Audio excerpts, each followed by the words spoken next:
Di sebuah lembah yang damai, hidup seekor panda bernama Po. Dia bukanlah pendekar, bukan juga murid kungfu. Dia hanya membantu ayahnya menjual mie setiap hari. Hidupnya sederhana, rutinitasnya sama. Tapi di dalam hatinya, Po menyimpan mimpi besar. Setiap hari, Po hanya bisa mengagumi dari jauh. Para pendekar itu kuat, dihormati semua orang. Sementara Po bahkan berlari saja sering terjatuh. Namun satu hal tak pernah berubah.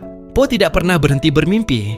Suatu hari, lembah itu akan memilih pendekar naga. Semua orang yakin pilihan itu akan jatuh kepada pendekar terbaik. Namun takdir melakukan hal yang tak terduga. Pilihan itu jatuh kepada Po. Perjalanan tidak langsung mengubahnya menjadi hebat. Yang ada justru kegagalan demi kegagalan. Ia jatuh. Ia diejek. Ia merasa menjadi beban. Lingkungan tidak selalu mendukung.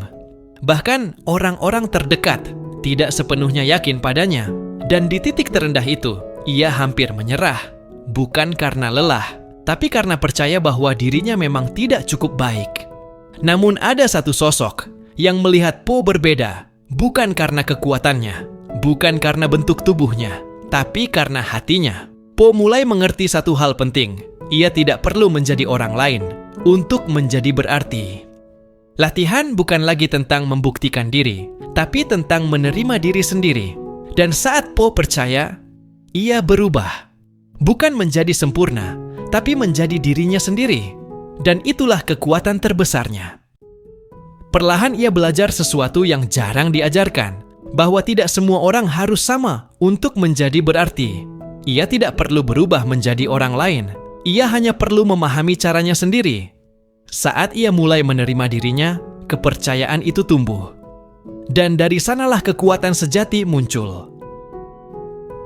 Ketika ancaman nyata hadir, tak ada lagi waktu untuk ragu. Ia berdiri bukan sebagai yang paling sempurna, tapi sebagai yang paling siap menerima dirinya.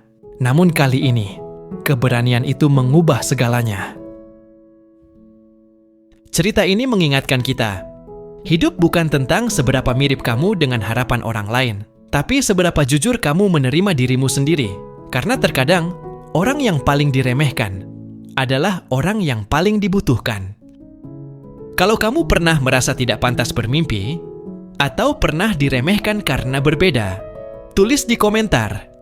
Subscribe Cerita Dalam Film untuk cerita-cerita yang bukan sekadar film, tapi makna di balik cerita.